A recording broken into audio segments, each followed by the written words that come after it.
इस मुल्क के अंदर ये जो फिरका परस्ती का खात्मा नहीं होगा। और आज देख लीजिए, मैं आज भी कह सकता हूं एक दर्द दिल के साथ, और मैं माफी चाहता हूं, 7 बार आपसे माफी चाहूंगा कि अभी भी बास, मैं किसी का नाम नहीं लेता, लेकिन बास मकात में फिक्र के जो जहील उलमा है, जहील उलमा तो कभी इस तरह की बात नहीं करेंगे, लेकिन जो बास लोग कहते हैं कि उस मस्जिद में नमाज नहीं पढ़ सकते, उसके पीछे आप नमाज नहीं पढ़ सकते। अगर ये हमारा हाल है तो हम कौन को किस तरह इकट्ठा कर सकते हैं? आपको पता है, मैं इन मसाइल पर कम बात करता हूँ, लेकिन ज़रूरी बड़ा समझता हूँ। मैं समझता हूँ ये ज़रूरी चीज़ें। मेहरबानी फरमाएं, किसी जगह भी किसी एक के बारे में भी अपने अकीदे में कभी कोई कमज़ोरी पैदा, कभी ना कोई कमज़ोरी पैदा, इतनी सी भी बात किसी की सुनना, किसी की करना, डिस्कस, हमारा मनसब ही नहीं। और कुछ और बेवकूफ़ हैं। मैं यूनिवर्सिटी में था चंद दिन पहले, तो लेक्चर के बाद एक दोस्त मुझे कहने लगे कि मौलवी एक दूसरे के पीछे नमाज नहीं पढ़ते। मैंने उसको कुछ प्यार की दलीलें भी दी, मोहब्बत की। इसको कहते हैं इल्ज़ामी जवाब हमारे उसूल तफसीर में। मैंने उसे कहा कि एक डॉक्टर से दवाई ले लें, दूसरे के पास जाएं तो कहता है उसे तो पता ही को नहीं, तुम गलत आदमी के पास चले गए हो। तो इससे आपको टेंशन नहीं होती? ये रोज़ सियासतदान धमा चौकड़ी मचा रहे होते हैं कि फलाना चोर है, फलाना चोर है, तो इससे नहीं टेंशन, मौलवियों की टेंशन है तुम्हें।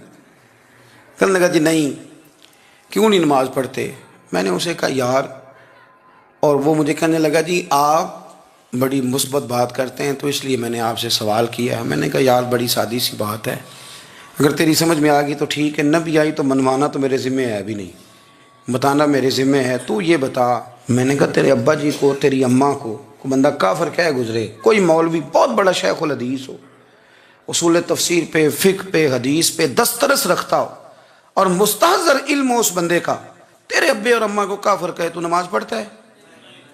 कहने लगा नहीं। तो मैंने कहा जो मेरे नबी पाक के माँ बाप को मुशरिक माने।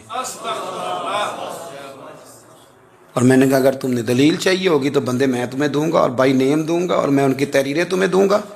जो मर गए ये लिखते हुए कि चूंकि वो पहले चले गए थे, उन्होंने कलमा नहीं पढ़ा, लिहाजा माज़ अल्लाह सुबह माज़ अल्लाह दोज़ख में जाएंगे। तेरा हौसला पढ़ता है तो पढ़ नमाज, मेरा तो नहीं पढ़ता, मैं कैसे पढ़ूं? और इस कदर कमजोर नजरिए का आदमी के अपने कलम से लिखता है, अपने कलम से अपनी किताब में लिखता है कि जिस मछली के पेट में हजरत यूनुस ने कुछ दिन गुजारे वो मछली जन्नत में जाएगी। दे शर्म नहीं आती? जिस मछली के पेट में यूनुस चंद दिन रहे वो जन्नत में जाएगी, और जिस माँ के पेट में मदीने वाले रसूल 9 महीने रहे, हया नहीं आती तुझे बात करते? फिर भी समझ ना आए तो हमसे आके अकीदा सुन।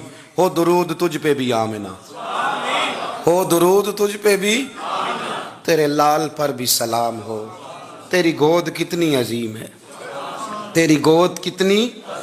यार आप मुझे दलील देना, मैं आप हमारी साड़ी ते बाटी कौन नहीं ते सांझी किस नाल होनी है, हमारा किसी से जाती रट्टा ही कोई नहीं। आप बात को समझे, लेकिन तुझे कोई और चीज लिखने को मिली कोई नहीं, तूने कलम उठाया और तू तकलीफ देता है नबी पाक को, तू वसीयत वालिदैन को माज़अल्लाह ये लफ्ज कह के गुजर जाता है।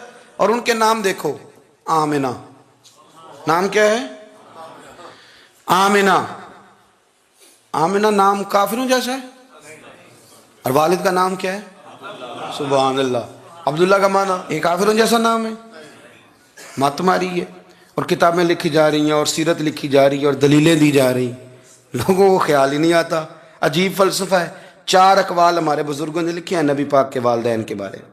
सबसे पहले इमाम सयूती फरमाते हैं रसूल करीम अलैहिस्सलाम ने फरमाया कि पूरी दुनिया में जब कुफर रहता है तब भी 10 लोग अल्लाह की तौहीद पर हमेशा कायम रहते हैं। ये नहीं हो सकता कि सारी दुनिया कुफर से भर जाए। फरमाते हैं मेरे महबूब के वालिदैन भी उन 10 लोगों में शामिल है, हुजूर के वालिदैन भी उन। और दूसरा कौल आप फरमाते हैं नबी पाक के वालिदैन ज़माना फ़तरत पे थे। ज़माना फ़तरत वो ज़माना होता है जिसके अंदर नबी नहीं होता, तो लोग जिस दीन को बेहतर समझते हैं, अल्लाह की तौहीद के साथ उस पर अमल करते हैं, तो उन पर कोई मुआखज़ा। और तीसरी बात यह कि नबी पाक के वालिदैन हज़रत इब्राहीम की मिल्लत पर थे, हज़रत इब्राहीम के दीन पर थे। और हज़रत इब्राहीम का वो दीन है जिसको कुरान कहता है कि वही दीन इब्राहीमी दीन मुहम्मदी है सल्लल्लाहु अलैहि वसल्लम, वही दीन मुहम्मदी है। और चौथी बात जिसको अल्लामा ज़हबी ने लिखा, अल्लामा खिफाजी ने लिखा, काज़ी एजाज ने लिखा, मुहद्दिसीन ने लिखा, हदीस की रावी सैयदा आयशा सिद्दीक़ा हैं रदी अल्लाह ताला अन्हा कहती हैं रात को मैं उठी तो मैंने नबी पाक सल्लल्लाहु अलैहि वसल्लम को रोते हुए देखा। یا رسول اللہ کیا ہوا؟ فرمایا میں نے رب کریم کی بارگاہ میں عرض کی تھی یا اللہ میرے ماں باپ کو زندہ کر دے تاکہ وہ میرا کلمہ پڑھ لیں. ہیں تو وہ پہلے بھی دین فطرت پر انہیں کنتم خیر امت ان کا اعزاز بھی نصیب ہو جائے تو حضور فرمانے لگے اللہ نے انہیں زندہ کیا ہے، وہ میرا کلمہ پڑھ کے دوبارہ قبروں میں گئے ہیں. تو امام سیوطی فرماتے ہیں کہ وہ نبی پاک علیہ السلام کی امت کا اعزاز بھی اللہ نے انہیں عطا کر دیا ہے.